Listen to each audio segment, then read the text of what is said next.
എല്ലാവർക്കും അസ്സലാമു അലൈക്കും. ഇന്ന് നമ്മളെ ചെടികളൊരു നല്ലൊരു കീടനാശിനിയും വളമൊക്കെ ആയിട്ടുള്ളതാണ് ഞാൻ തയ്യാറാക്കാൻ പോണത്. അതിനു വേണ്ടി ഞാൻ കുറച്ച് മുരിങ്ങയുടെ ഇല എടുത്തിട്ടുണ്ട്.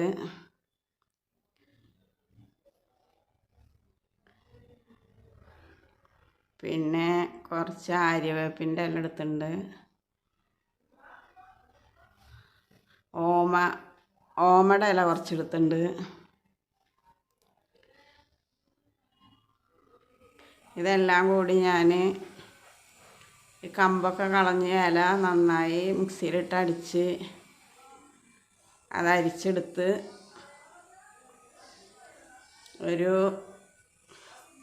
ഒരാഴ്ച ഞാൻ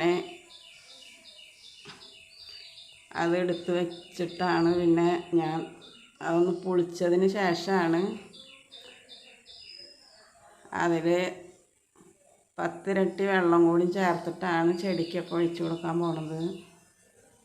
ഓക്കെ, അപ്പോൾ നമ്മുടെ ചെടികളൊക്കെ നന്നായി പൂക്കാനും തളിർക്കാനും കായ ഉണ്ടാവാനും ഒക്കെ സഹായിക്കുന്ന നല്ലൊരു വളമാണിത്, കീടനാശിനി. അപ്പോൾ ഇതിൽ അരക്കുമ്പോൾ ഞാൻ കുറച്ച് വെളുത്തുള്ളി ഒക്കെ കൂട്ടി അരച്ചിട്ടുണ്ട്.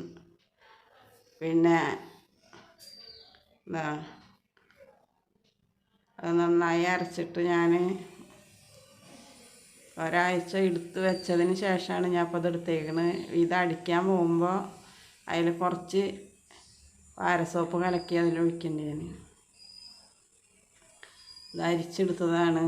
ഇനി നമ്മളിതിൽ ഇരട്ടി വെള്ളം ചേർത്ത്, ഇരട്ടിയല്ല, ഒരു കപ്പിലേക്ക് 10 കപ്പ് വെള്ളം ചേർത്തിട്ടാണ് ചെടികളിലൊക്കെ തെളിക്കാൻ പോണത്. കടക്കൽ ഒഴിച്ചു കൊടുക്കുകയും ചെയ്യുക, ചെടികളുടെ മുകളിൽ തെളിക്കുകയും ചെയ്യുക. ഓക്കെ,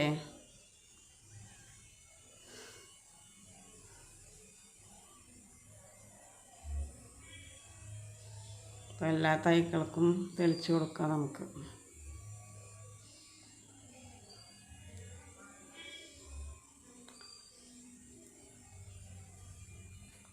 മുളകൊന്നും കുരുടിപ്പൊന്നും ഇല്ലാതെ കണ്ട നല്ല തളിർത്ത് നന്നായി തളിർത്ത് നിൽക്കുന്നുണ്ടല്ലതും. വഴുതനത്തൈയും